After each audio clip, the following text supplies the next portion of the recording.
El siguiente ponente es Carlos Naranjo. Él es arquitecto y profesor asociado de la Universidad Nacional de Colombia, donde ingresó en 1995, desarrollando diferentes funciones a lo largo de los años. Actualmente es decano de la Facultad de Arquitectura y Artes, siendo una de las directrices de su mandato potenciar la educación de arte para niños que esta universidad realiza desde hace años. Hola a todos. Gracias a Playgrounds por invitarme a participar y aprender de sus presentaciones, y a Virginia y a Jorge por la invitación y el cariño.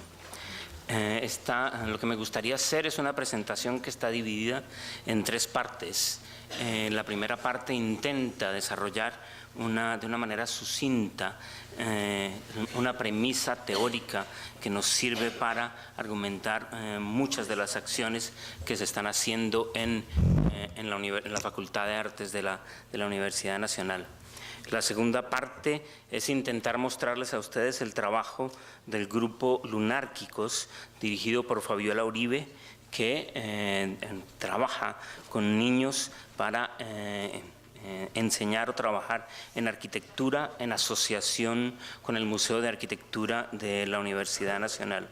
Y la tercera parte intentaré mostrarles un esbozo de la propuesta en la que está trabajando Jorge Raedo para la creación de una escuela de arte para niños y jóvenes en la Facultad de Artes de la Universidad Nacional.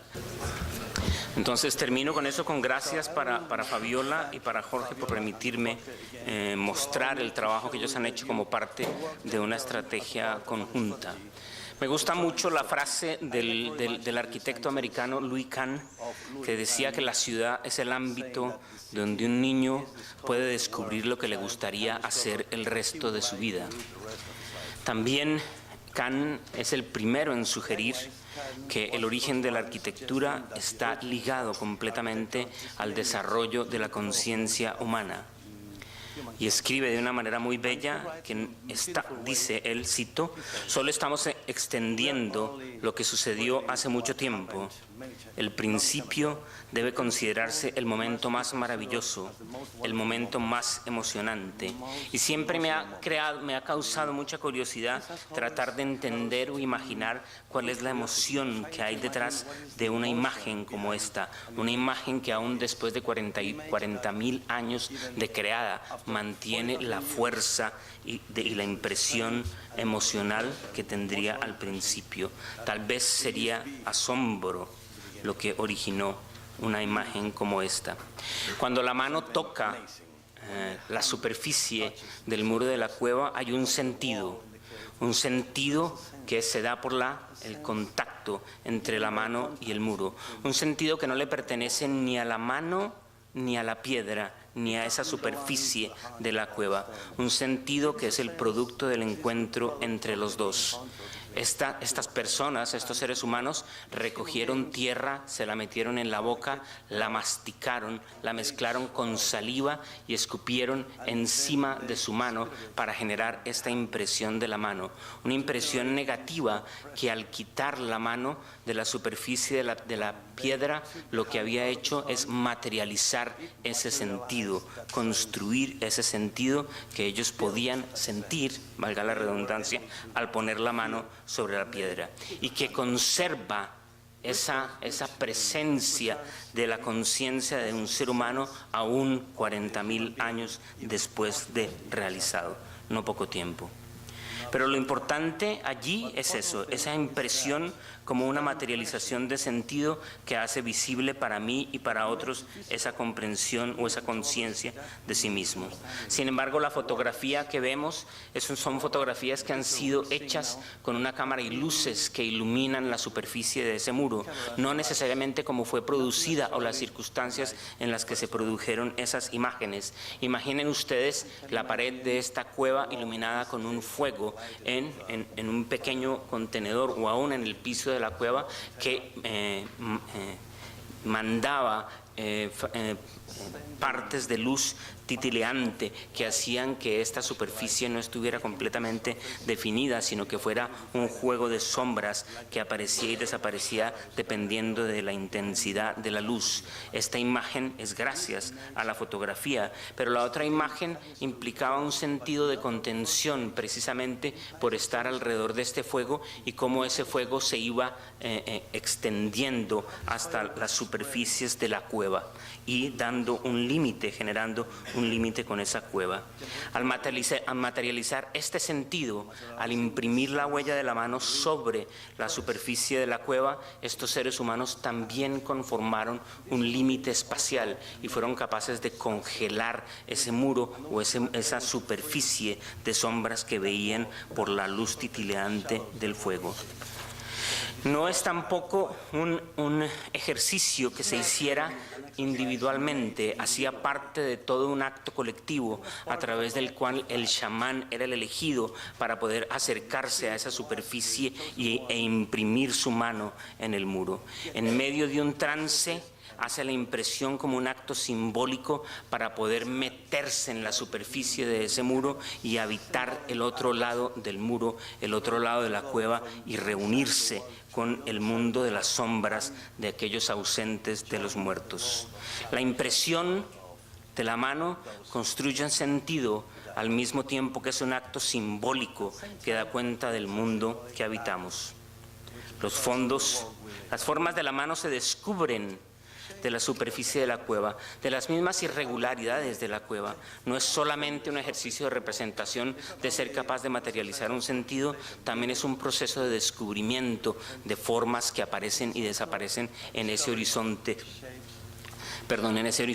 de la cueva. Pero también aparecen otras imágenes. Sin embargo, lo que me interesa mostrarles, y es parte del argumento, es que implican dos acciones de representación completamente distintas. Una más asociada a ese ejercicio de la arquitectura, de ser capaz de definir y concretizar un límite del espacio, un límite de un ámbito habitable, que el otro, que también implica una importancia significativa, el hecho de ser capaz de hacer visible el animal para poder cazarlo al siguiente día.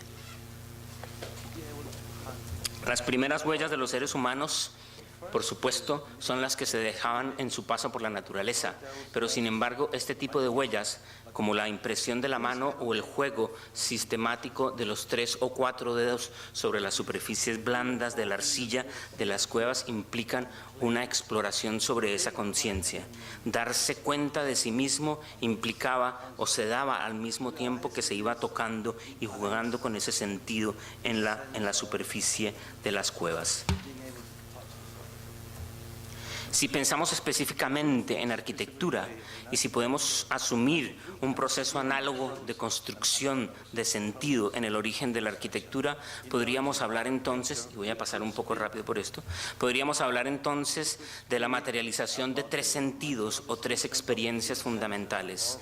La primera es el sentido del aquí de mi cuerpo, ese sentido que descubro cuando me doy cuenta que soy distinto a todas las cosas que me rodean, que ellas están allá y yo estoy aquí, o que mi cuerpo ocupa un aquí que va conmigo a cualquier parte que voy, a cualquier parte que me muevo. Soy consciente de mí mismo y de mi cuerpo en el momento en que este sentido aparece ligado a esa corporalidad.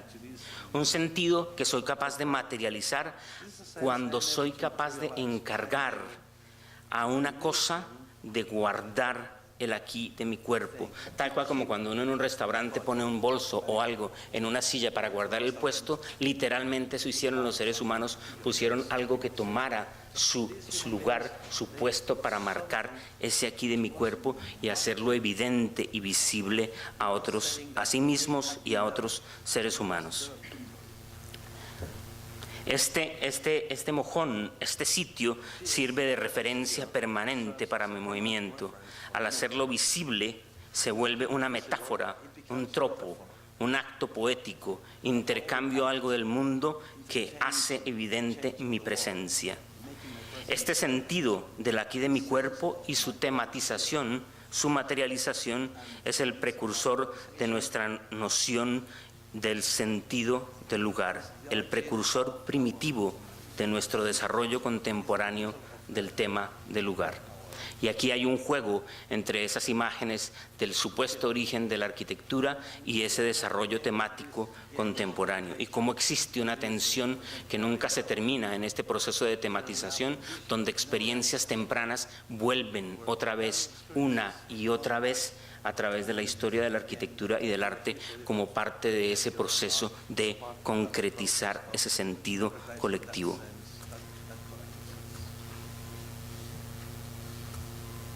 Si el primer sentido hacía evidente lo más cercano de mi cuerpo, el segundo sentido aparece de una manera recíproca, como la capa más distante de mi cuerpo, el horizonte. El horizonte no solo es la línea donde el cielo se une con la tierra, el horizonte es el límite perceptivo de la presencia de mi cuerpo, un campo de acción que extiende mi cuerpo y que me contiene y va conmigo a todas partes a donde yo voy. Y aunque quiera, no puedo alcanzar el horizonte porque siempre reside como esa capa última de mi cuerpo. Lo que conozco está dentro de un horizonte, lo que desconozco está por fuera del horizonte. El infinito es eso que reside más allá del horizonte, más allá de lo que mi cuerpo alberga con su presencia.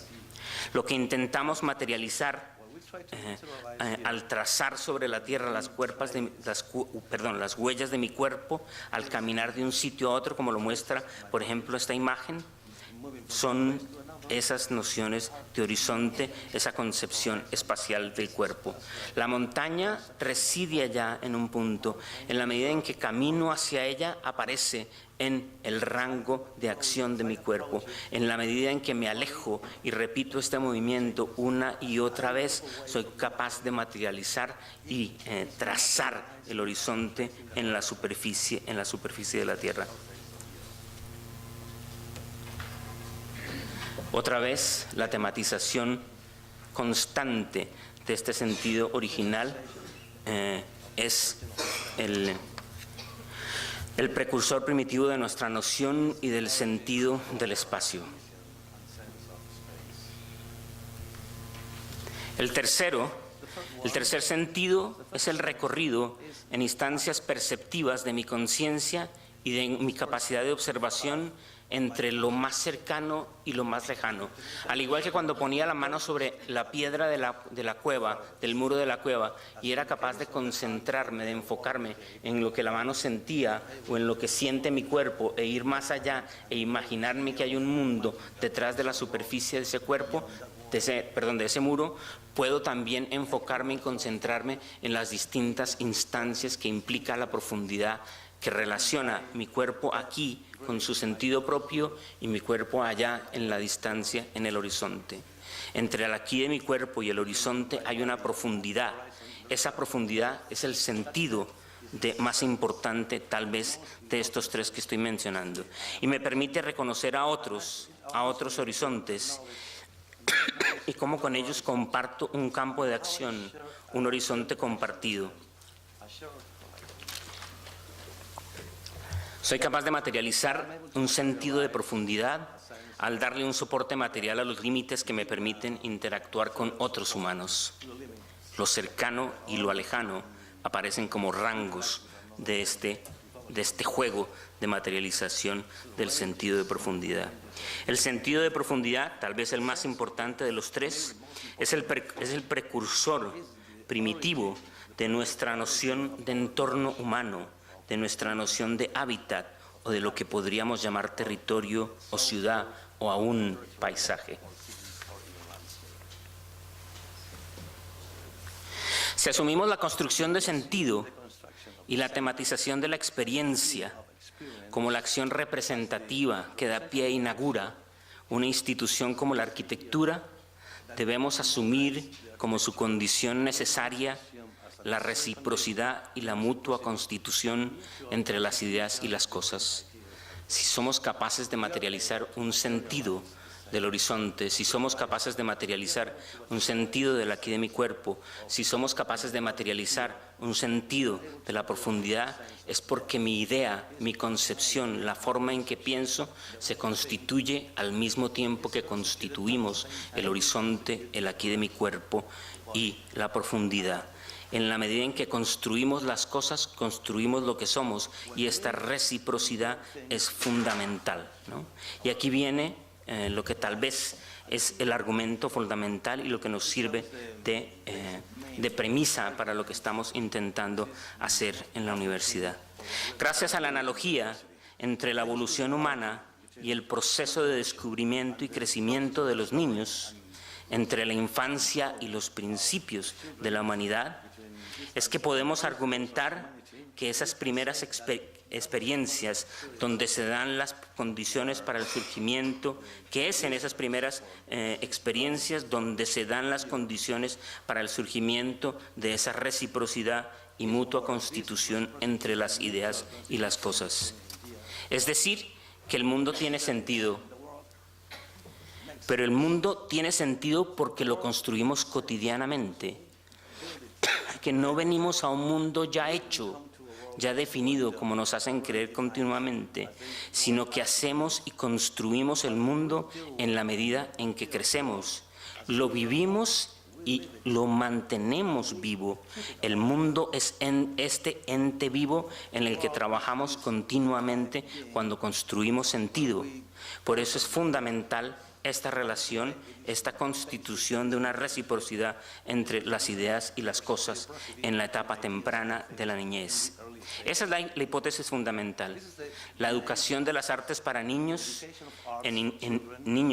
jóvenes, es una estrategia indispensable y fundamental para recuperar, restituir una relación adecuada y balanceada con el mundo, con nuestro entorno y con otros seres humanos. Esta es la hipótesis que sirve de referencia constante al colectivo Lunárquicos. A los niños, como se alcanza a ver allí en esa imagen, se les pregunta, se les interroga constantemente sobre sus estrategias para cambiar el mundo. Se les empodera al hacerles entender que sus actos construyen el mundo. Cada acto de creación y de aprendizaje implica la posibilidad de cambiar el mundo y poco a poco desarrolla una actitud crítica en los jóvenes que participan de los distintos talleres de Lunárquicos. En la construcción de sentido o en la búsqueda por lograr esta reciprocidad y mutua constitución entre las ideas y las cosas, hay dos temas que surgen y se vuelven importantes. Dos temas que son dos condiciones intermedias entre las cosas y las ideas, el cuerpo y la experiencia. Y son también dos de los temas fundamentales a través de los cuales Lunárquicos organiza su proceso de enseñanza. El cuerpo, por supuesto, se vuelve esa referencia fundamental que se descubre en la medida en que se va descubriendo, como ya lo han dicho varios aquí, su relación con el contexto, la forma en que nos movemos, la forma en que definimos nuestro equilibrio, la forma en que medimos y estructuramos unas coordenadas de nuestro cuerpo en relación a las coordenadas de ese mundo, la forma en que entendemos nuestra posición sobre el cuerpo, la forma en que entendemos nuestra postura respecto a las distintas cosas que nos rodean, pero también nuestra postura respecto a otro, la forma en que entendemos nuestro desplazamiento en el espacio y en relación a objetos y cosas. La segunda es esa noción de experiencia, pero experiencia entendida de las dos formas. Experiencia como una percepción estructurada, como algo que experimenté hoy, pero experiencia también como una decantación de la memoria de lo que se vive cotidianamente. Experiencia como conocimiento. Tengo experiencia algo, voy a través de esta insistencia en experimentar y construir sentido a partir de la experiencia que se logra construir conocimiento. El cuerpo es ese gran pedazo del mundo que es nuestro. la carne del mundo que se echa acción y conciencia. En Lunárquicos comienza su trabajo, el trabajo comienza en asociación con el Museo de Arquitectura y su preocupación por establecer un programa que permitiera a los niños acercarse a la arquitectura hace ya unos 10, 15 años. De una manera concreta, en asocio con el grupo Lunárquicos y en especial con Fabiola Uribe, llevamos trabajando unos 5 años. Allí alcanzamos a ver los temas fundamentales de forma, espacio, lugar y entorno en asociación y cómo se van desarrollando a través de los años en talleres específicos que se han repetido una y otra vez a través de esta asociación con el museo. Al principio, como pueden ver en las imágenes, se trata de invitar y tratar de atraer a los jóvenes y a los niños al Museo de Arquitectura y de aproximarse a estas imágenes y a las exposiciones. Pero poco a poco, como comienza a mostrar esta fotografía, se trata de ir creando un ámbito donde no solo, como se ve en la parte de la izquierda, no solo se mira lo que hay en la exposición, sino se recrea y se construye eso que se entiende en algunas de las superficies como tableros del museo o a través de maquetas y otros experimentos. Por ejemplo, esta es una exposición que se hizo sobre Obregón y Valenzuela, una de las firmas más importantes en los últimos 50 años en Colombia. Este es el espacio del Museo de Arquitectura, el espacio de la exposición con los distintos paneles, el ambiente que genera una exposición como estas y el ambiente que genera, allí está Fabiola Uribe con un grupo de estudiantes, el ambiente que genera la aproximación de los estudiantes allí. Pero además, se intentó poco a poco ir avanzando en ese proceso de aproximación, tratando de que los estudiantes mismos se hicieran las preguntas que se hicieron los arquitectos y se aproximaran de una manera directa a esa experiencia de enfrentarse a pensar una edificación como estas y a tratar de pensar las distintas decisiones que se tomaron allí. Una tan sencilla de cómo soportar una estructura de este tamaño, ¿no? Y las distintas posibilidades que fueron creando estos jóvenes.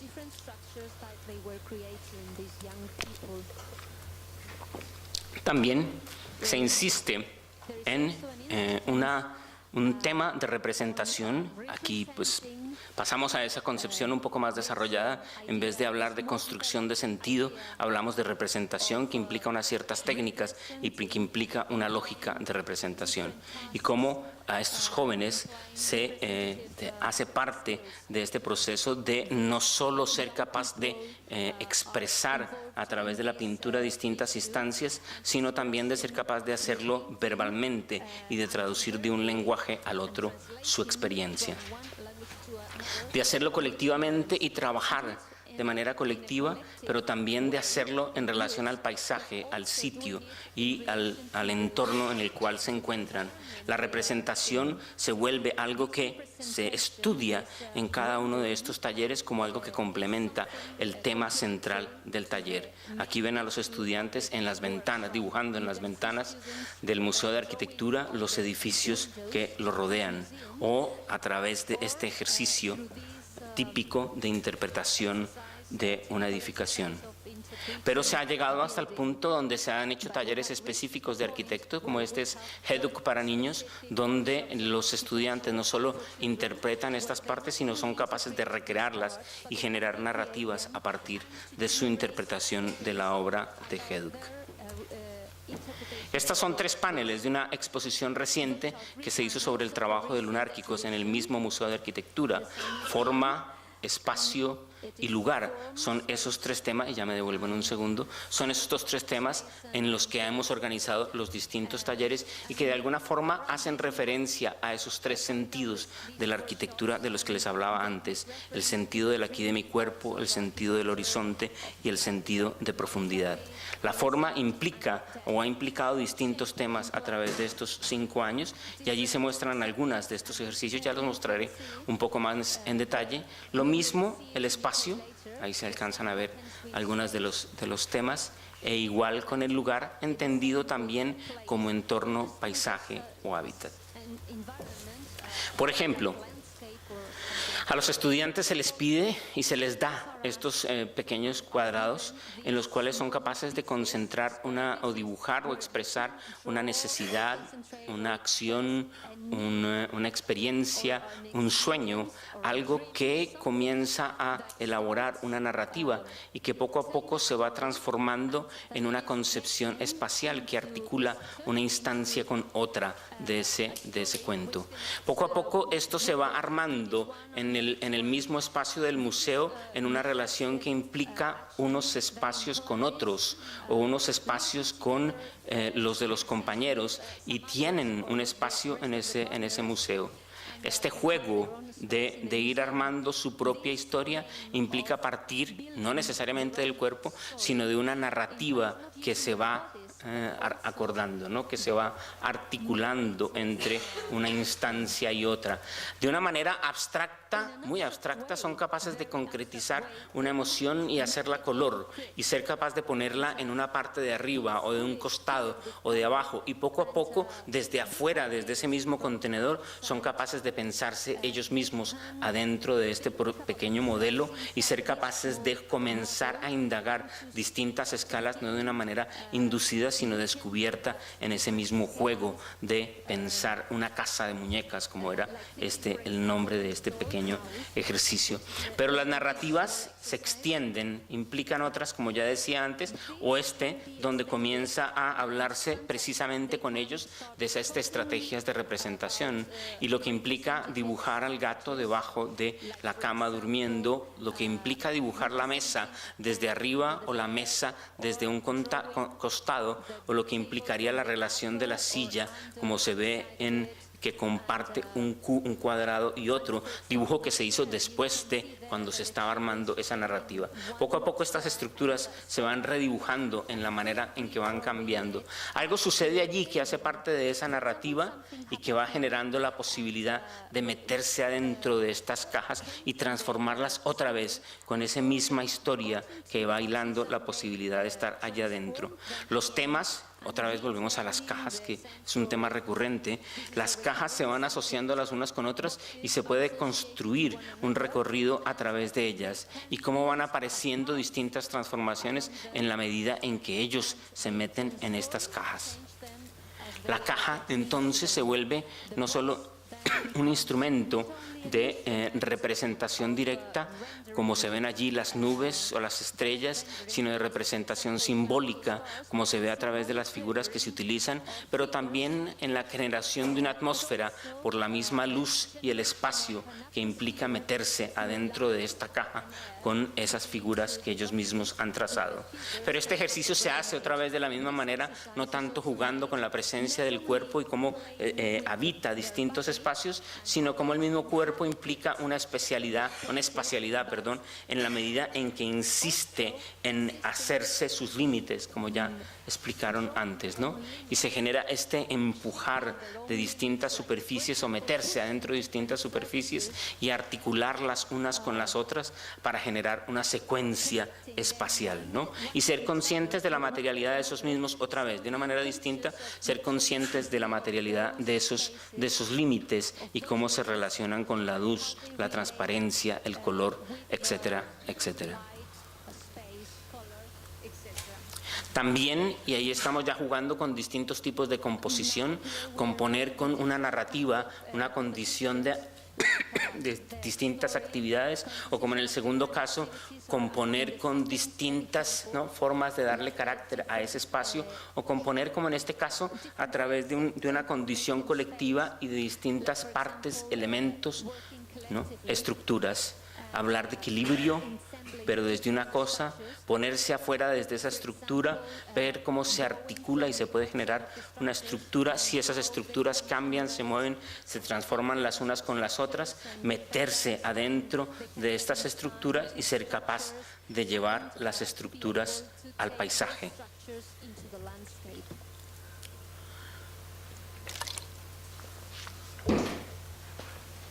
También es una facultad de artes, son 6 escuelas y la Escuela de Artes, aunque la tradición y el trabajo que hemos hecho hasta ahora tiene que ver con arquitectura, implica una relación con las distintas tareas que se hacen en las otras escuelas, ¿no? Artes plásticas, diseño gráfico, diseño industrial, cine y televisión, música. Música tiene un programa, el básico de música, que tiene un poco más para niños, que tiene un poco más de 100 años ya en este momento. Música y arquitectura. 6 carreras, y esa condición de ser capaces de armar una narrativa a través de distintas imágenes también se puede hacer como parte de construir una narrativa para cine, ¿no? Para armar su propia película y armar toda una secuencia espacial que implica una escala distinta de lo que sucede a lo largo de una línea de tiempo, y cómo se puede filmar esa línea de tiempo y que también se cojan las herramientas fundamentales de ese oficio, como las cámaras, y utilizarla para producir esos videos.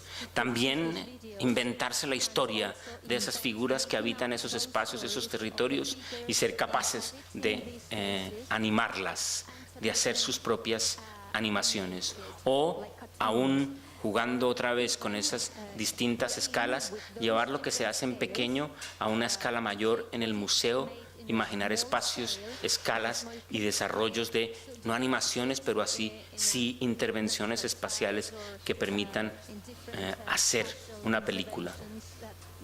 Un setting, un set, una escenografía.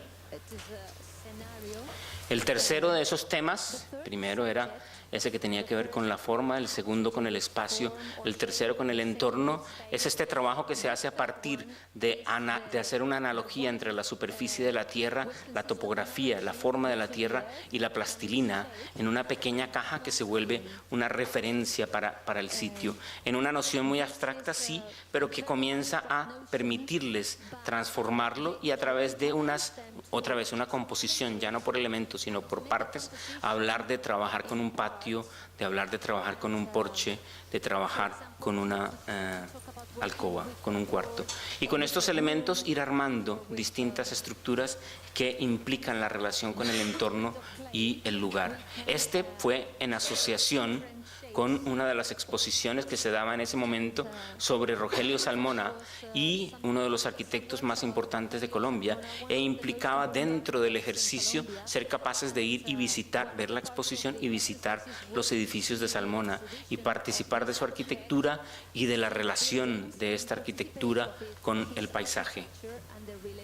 Otra escala, la escala que se acerca a la ciudad, y luego llevar esto a un nivel de discusión mucho más avanzado, donde se plantea la intervención en sectores de ciudad específico y se hace un análisis, se hace una propuesta, y ellos intervienen directamente haciendo propuestas sobre pedazos de ciudad.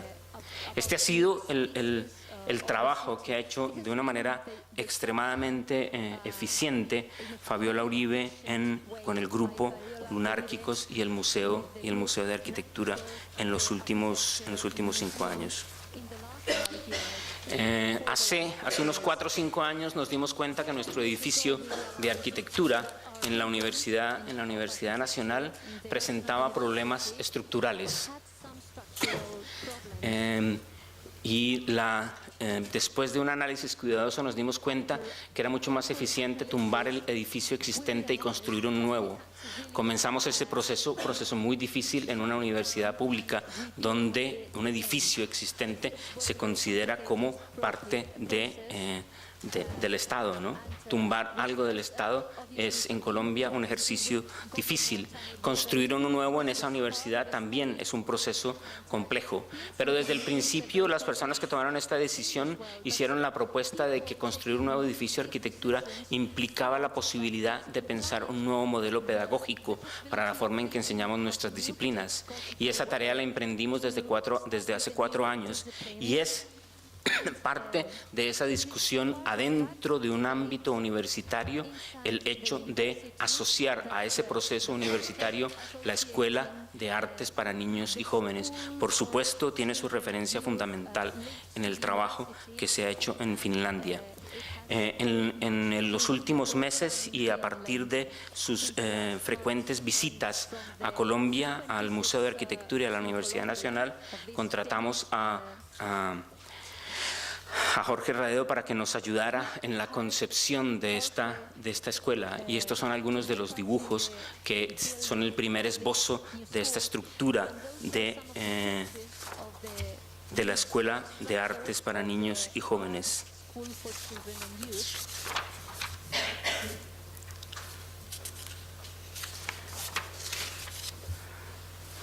Es un argumento similar el que plantea Jorge al que les describía al principio. La cultura, un sistema orgánico de valores, ideas y símbolos, es ese ámbito que nos permite crecer como la construcción de una narrativa personal y colectiva.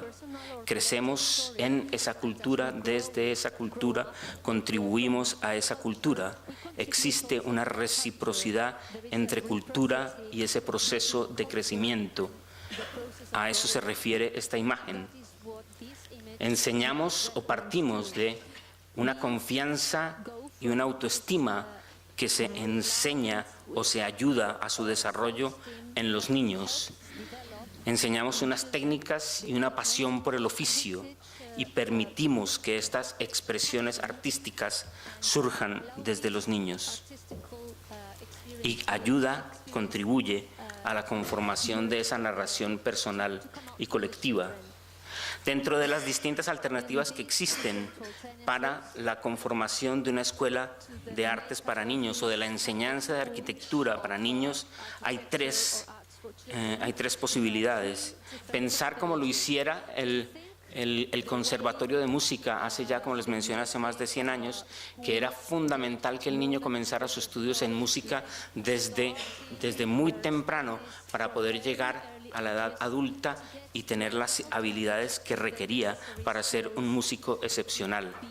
Se trata de transmitirle ciertas habilidades que comiencen desde la niñez, y debido a esta facilidad para el aprendizaje que tienen los niños, poder lograr esa evolución de una manera adecuada.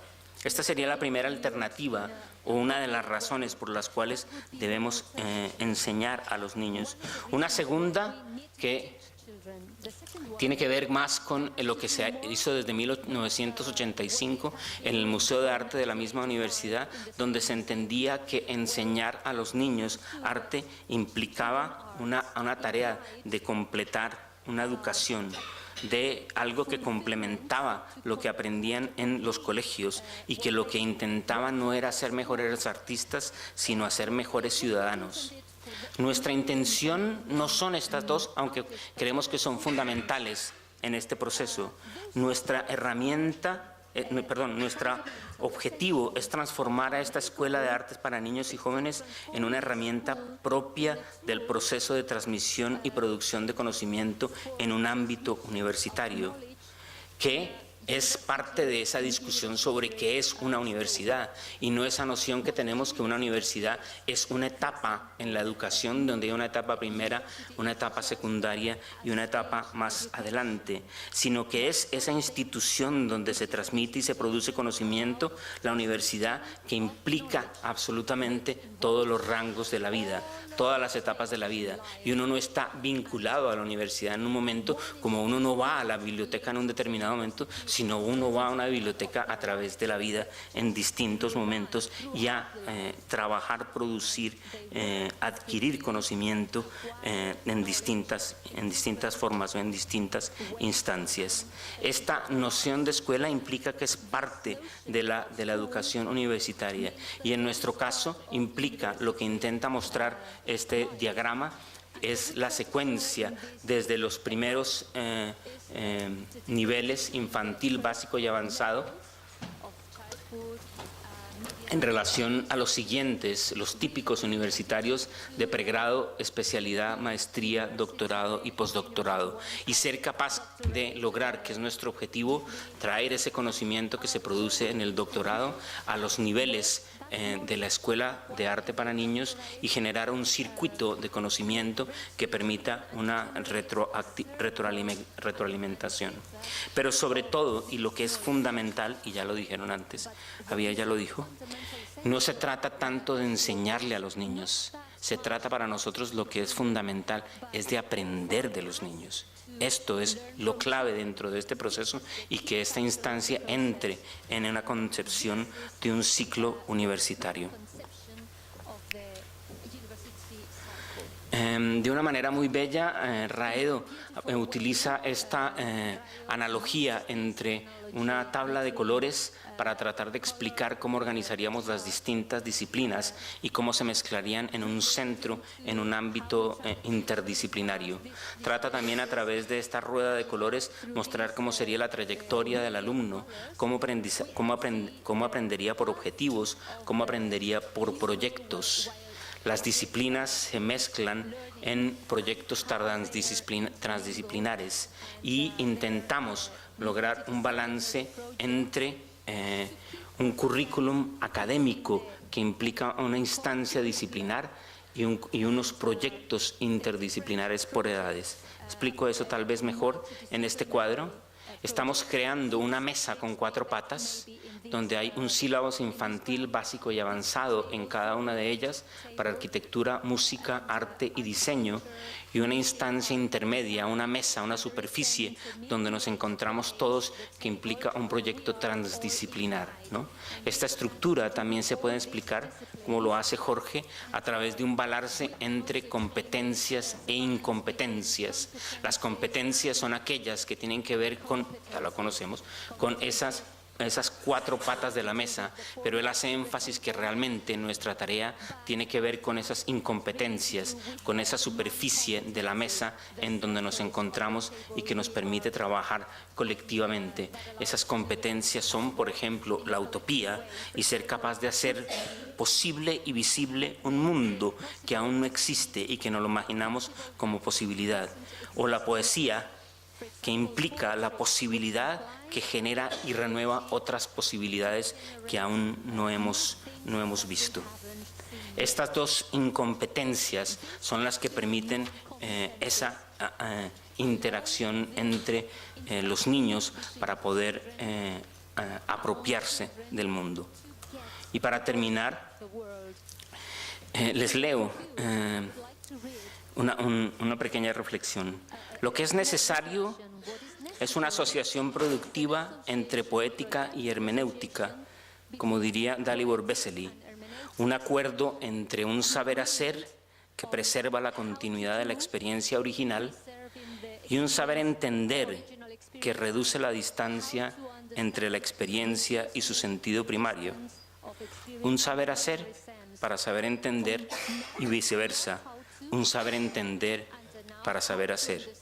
Por ello, la tarea fundamental de cualquier proceso de creación artística es la de recuperar el asombro que nos enseñan los niños y reafirmar al mundo como posibilidad y fundamento. Muchas gracias.